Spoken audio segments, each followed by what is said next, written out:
Conversaciones sobre la vida y la muerte, un podcast para hablar sin miedo. Lo único seguro en la vida es la muerte, pero ¿sabemos realmente de ella?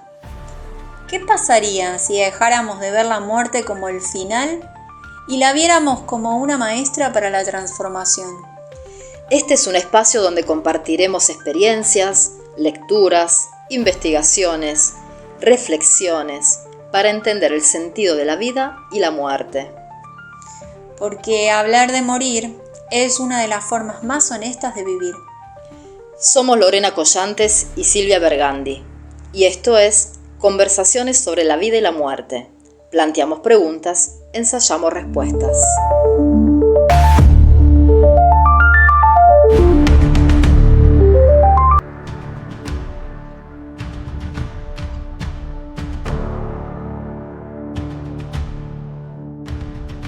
Aquí abriendo un espacio de conexión con Gran Espíritu, Madre Tierra, nuestra maestra interna, con nuestra parte intuitiva, nuestra parte sabia, que nos indica por dónde, y pedimos acompañamiento y apoyo y permiso para compartir palabras que tiendan a la construcción, a la sabiduría, a la sanación del ser y del espíritu, aquí en la naturaleza, Madre Tierra, de la cual somos parte. Gracias. Hola, ¿qué tal? ¿Cómo les va? ¿Cómo les va a todos? Gracias por estar ahí, por escucharnos en nuestro segundo capítulo de Conversaciones sobre la vida y la muerte. Bueno, hoy vamos al pie enseguida, ya nos conocemos, ya nos hemos presentado y vamos a retomar algunas cuestiones que quedaron ahí abiertas el otro día y vamos a empezar con esta pregunta, Lore. A ver. Contanos, ¿qué es la muerte desde una mirada científica? ¿Cuál es el concepto que construyeron los científicos sobre morir? Bueno, básicamente, si le preguntamos a un médico cuándo un paciente muere, el médico nos va a responder: muere cuando deja de tener signos vitales. ¿Cuáles son los signos vitales? El latido del corazón, el pulso, cuando deja de respirar, cuando deja de recibir oxígeno a su cerebro y ya no hay más energía eléctrica en el cerebro, ¿no? Ahí es donde un médico declara la muerte clínica de un paciente. Y esa es la mirada que tiene la ciencia al respecto de fallecer. Pero bueno, la tanatología también tiene su definición sobre morir, como otras ciencias al respecto, pero bueno, hoy nos vamos también a enfocar sobre cómo define la muerte la tanatología, Silvia. Bueno, primero voy a hacer una aclaración, porque la tanatología es una disciplina muy amplia y que tiene distintos abordajes. Por ejemplo, está la tanatología forense, que solamente se dedica a trabajar con el cadáver, o la tanatología desde la psicología, que se aboca por ahí al acompañamiento en proceso de fin de vida y al acompañamiento en duelos. Yo hice una formación holística, ¿sí? Por lo cual cuando hablamos de algo holístico estamos hablando de una concepción que abarca también el mundo sutil, el mundo espiritual, ¿sí? Como que comprendemos que somos parte de un todo mayor, que somos fractales de la creación, sí, que es mucho más amplio.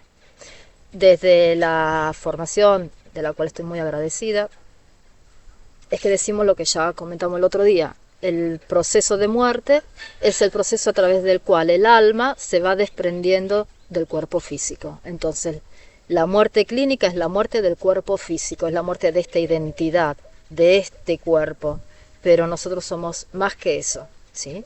Y quedamos ahí diciendo, bueno, pero ¿cómo lo sabemos? ¿Cómo estamos tan seguras de que esto es así? Uh-huh. Hubieron a lo largo de los años diferentes científicos alejados de los temas espirituales y holísticos, científicos puros, médicos profesionales que investigaron, que se empezaron a preguntar qué pasa cuando morimos y qué pasa en el proceso de morir de un cuerpo. Una psiquiatra reconocida que investigó muy a fondo esto que sucede a partir de que morimos, es la psiquiatra Elizabeth Kubler-Ross. Ella era suiza y se dedicó en su carrera a acompañar a las personas en el proceso de morir. Mientras ella estaba trabajando en ese acompañamiento, fue descubriendo que las personas transitan diferentes estadios o etapas en ese proceso. Y además tuvo conciencia en relación a diferentes casos que le llegaron de personas que tuvieron una muerte clínica del cuerpo, pero que luego volvieron a la vida.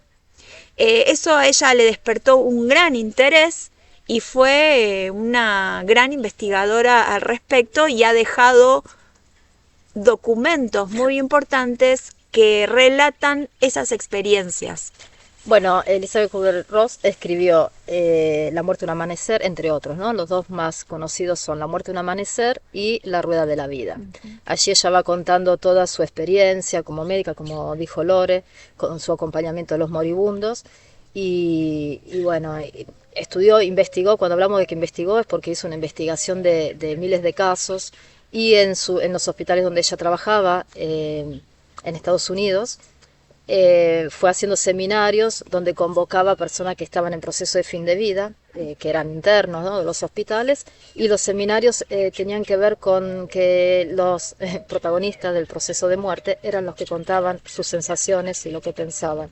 Entonces ella trabaja en dos líneas. Por un lado, el acompañamiento a los moribundos, y hace toda una crítica al sistema de salud, porque plantea que el que es protagonista de su propio proceso de la muerte es el que menos interviene, el que menos decisiones puede tomar y el que a veces se ve imposibilitado inclusive de hablar de su sentir, porque no tiene con quién, o quien pueda escuchar hablar de su propia muerte. Y de esto Lore después nos va a contar bastante.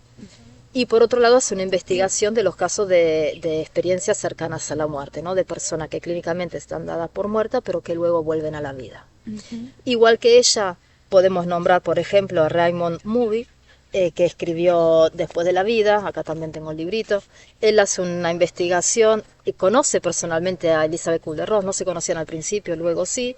Otro psiquiatra que siendo muy joven, cuando empieza su carrera, el esplendor de su carrera, se encuentra con que empieza a conocer personas que están teniendo pacientes propios, ¿no?, que tienen esas experiencias, y por lo tanto obviamente no estaba dentro de su formación.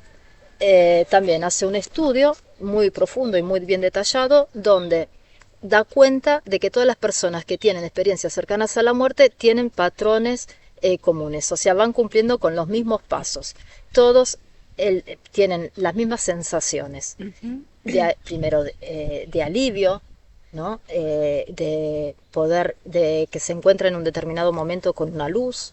Algunos ven como un túnel previo a eso, otros es como que cruzan una montaña, otros cruzan un río. Son distintas imágenes, no todas son las mismas, pero sí similares, hasta que llegan a una luz. Cuando llegan a la luz se encuentran con una sensación de amor, de paz, con una luminosidad impresionante. Todos cuentan que no hay palabras para definir y describir esos lugares. Sí, dicen algo curioso, que es como que el lenguaje no puede describir esas sensaciones que sienten en ese momento. Lo interesante es que dos científicos diferentes, que si bien han sido contemporáneos en su momento y en sus investigaciones, cuando empiezan a recopilar toda esta información de estas personas que tuvieron estas experiencias, lo curioso es que coinciden. Todas las personas que pasan por esa experiencia relatan escenas similares. Muchos también relatan que se ven saliendo de su cuerpo físico y que ven todo lo que sucede, por ejemplo, en un hospital. Muchas personas que han experimentado la muerte clínica dentro de un hospital se ven salir de su cuerpo, ven a su cuerpo físico, ven a los médicos que están interviniendo en ese cuerpo para reanimarlo, y pueden incluso describir personas cosas, colores. Una de las cosas muy llamativas que cuentan estos médicos es que las personas que tienen este tipo de experiencias, cuando salen de su cuerpo, se sienten perfectamente.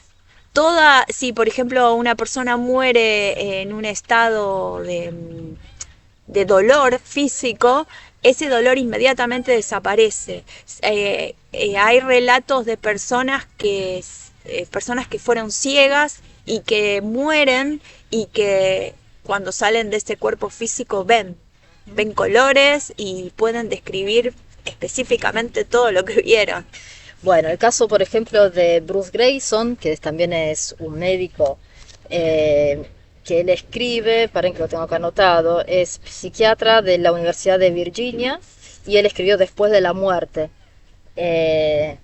Y cuenta el primer caso de experiencia cercana a la muerte que él vivenció, un paciente de él, justamente que le sucede esto que vos contás. Se sale del cuerpo y ve absolutamente todo y escucha una conversación que él estaba teniendo con una familiar de la persona que estaba fallecida en ese momento y lo que estaba pasando en la habitación de al lado. Y entonces cuando vuelve en sí y le cuenta esto al médico, él estaba totalmente desconcertado porque además eso, si él le daba lugar a eso, significaba el fin de su carrera, lo sentía de esa manera, por lo tanto hasta casi que estaba molesto.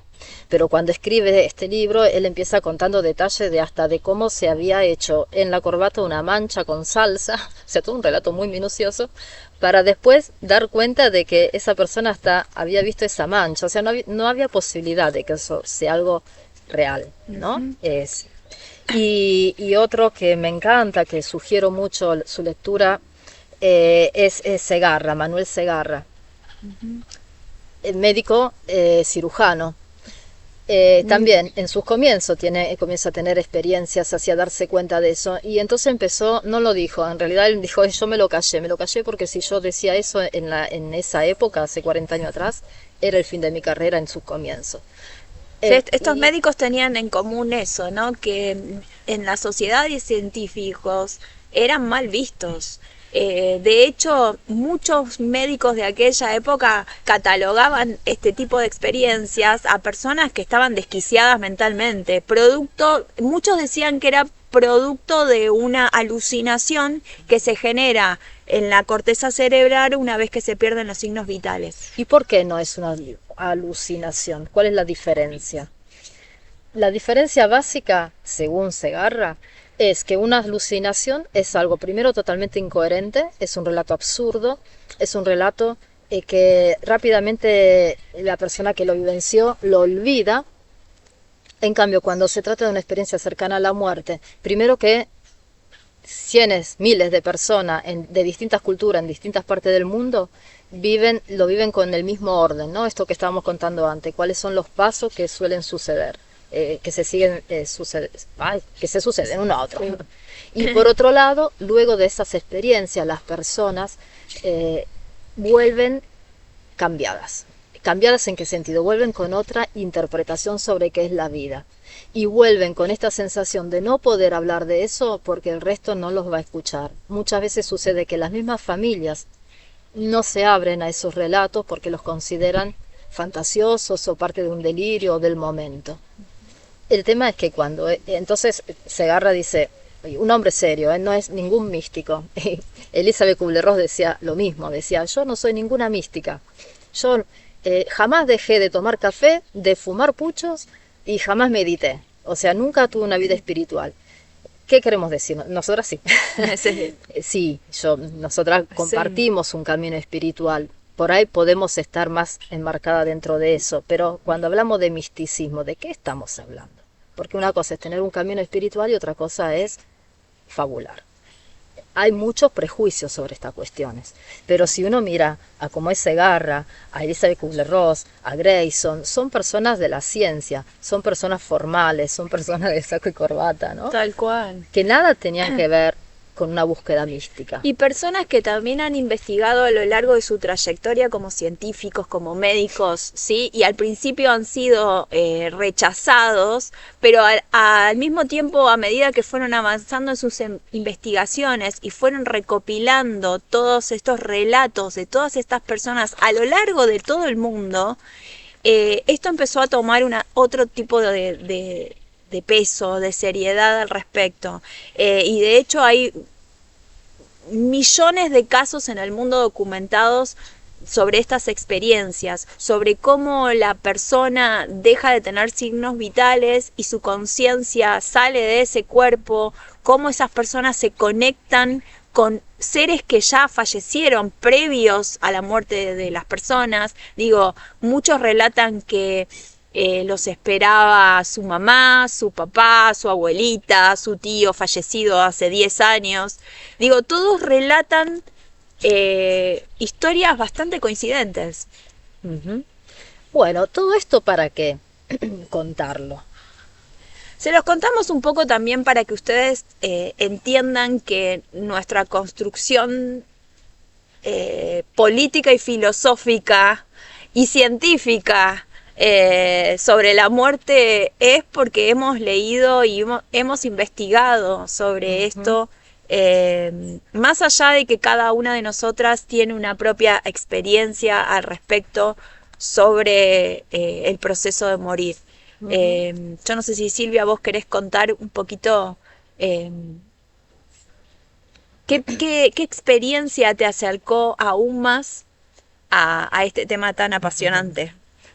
Bueno, dejando un poquito de lado lo científico, que ya lo retomaremos, me voy a alguna experiencia personal y bueno,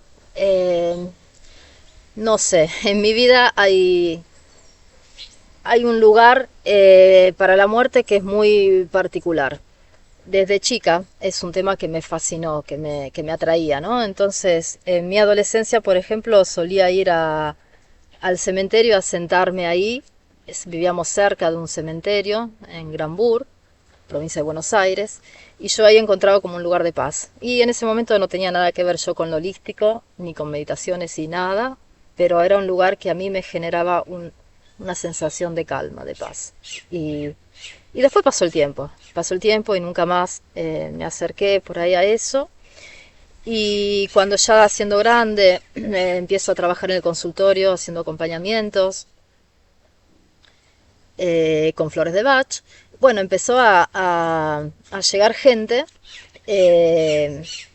con situaciones, ¿no? de duelo, de algún familiar fallecido, mucho suicidio. Entonces empecé a sentir la necesidad de hacer una formación para tener más herramientas al respecto. Bueno, y entre medio de estas dos cosas que cuento, la experiencia más cercana a un proceso de muerte fue la de acompañar a mi mamá, que falleció por un cáncer fulminante en el año 2010. En el año 2010, teniendo 64 años. Y ahí se abre otra historia, ¿no? Otro tema, que creo que lo vamos a dejar acá introducido con esto y lo retomamos en el próximo capítulo, pero que tiene que ver con lo que plantea Alejandro Korch, acá, que escribió Alejandro Korch, escribió un libro que se llama 13 preguntas a la muerte para aprender a vivir. Yo no lo conocía en ese tiempo, Alejandro Korch.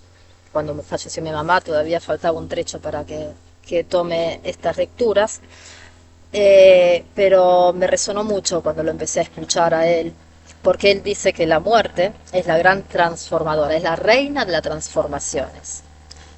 Y Alejandro Spangenberg, que es su suegro, ambos son hombres medicina del Camino Rojo de Uruguay, la nombra como la gran despertadora.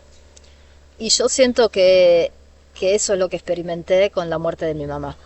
Cuando mi mamá muere, bueno, nosotros teníamos una relación difícil, muy compleja, de mucho tiempo de no poder conectar. Sin embargo, bueno, en el último tiempo, afortunadamente, ambas habíamos empezado a transitar un camino de búsqueda espiritual que nos acercó y que nos dio herramientas para transitar su muerte de una forma amorosa, ¿no? y con una comprensión diferente. porque no es lo mismo pensar, como ya dijimos el otro día, que la muerte es una entidad negra, oscura, que viene con la guadaña a destruirnos, que pensar que es un paso necesario para volver a casa, para volver a nuestra esencia. Hay un abismo, ¿sí? Eso por un lado. Y por otro lado, que cuando hay un diagnóstico terminal, en el caso de mi mamá no hubo tiempo de hacer nada, fueron 2 meses y medio creo, bueno, es un baldazo tremendo, ¿no? Es un cimbronazo tremendo. Y lo único que pudimos por suerte hacer fue valorar lo que sí había, fue poder perdonarnos, aunque no fueron grandes palabras, pero sí miradas cargadas de amor, sí fue un periodo de acompañamiento, de sostén, de solo mirarnos y estar juntas, ¿no? Entonces, a mí me queda en el alma como una sensación de haber podido acompañar a mi mamá y a agradecerles, ¿no? Las últimas palabras fueron, gracias mami, gracias por todo y anda tranquila, ¿no? Busca la luz y anda. Dale. Sí, No, todo esto que contás, Silvia, por supuesto que me resuena 100%, porque bueno, yo estoy en un proceso también de una enfermedad así tan difícil y a pesar de que no estoy en una etapa terminal, muchas de las cosas que contás sobre cómo acompañaste a tu madre en esos últimos momentos me convocan, porque sí tuve muy presente la posibilidad de morir en cualquier momento, sobre todo cuando estuve haciendo el tratamiento de quimio, donde el cuerpo se pone tan vulnerable y tan frágil, ¿no? Lore, ¿y qué pasó? Perdón que te corte, Sí. pero porque me quedó eso pendiente de mi relato, pero sé que lo tenés en el tuyo. ¿Qué pasa cuando vos querías hablar con tu familia y tus seres queridos sobre tu proceso, de No. tu sentir? Era muy difícil que mis seres queridos, que todas las personas que me aman, que me quieren, que me contienen, tengan ganas de prestarse a hablar sobre mi muerte, porque así como yo les conté en el primer capítulo que tenía terror al tema, entiendo que es algo generalizado este miedo a morir, que no nos enseñan a trascender ese miedo, o por lo menos no es el común en nuestra sociedad. Entonces las personas que me acompañaron y que me acompañan en este proceso, muchas no quieren hablar de este tema. Y eso es un gran dolor que uno carga también en transitando ese proceso. Porque a mí me surgió la necesidad de hablar sobre mi muerte y no encontraba con quién hacerlo. Bueno, y con mi mamá, a pesar de que las dos veníamos transitando lecturas sobre distintas temáticas espirituales, ¿no? Me refiero, no pudimos nombrarla. No, eso, ¿no? La mirada estaba, el tomarnos las manos estaba, pero no pudimos nombrar la muerte ni lo que estaba sucediendo. Y escúchame, Silvia, ¿y los médicos que trataban a tu mamá nombraban a la muerte? No. Eso también, ese era el ¿no? gesto de los Sí. médicos. Eso es algo muy característico de la medicina. Digo, Nadie- no poder hablar con el propio paciente sobre el proceso que está viviendo su cuerpo. Si saquemos lo espiritual y lo ponemos a un lado. Digo, el cuerpo transita un proceso biológico de morir. Sucede en tu biología. Y eso tampoco viene un médico a explicártelo. No te lo cuenta, nadie quiere hablar de ese tema. Lore, se nos va el tiempo. Sí. La idea es hacer podcast de unos 20 minutos. Estamos en 23 casi. Queda esto como pie para la próxima. Que se queden con ganas. Les agradecemos Gracias. otra vez estar acá Gracias. escuchándonos. Nos vemos Con la todo próxima. respeto, gracias. La próxima.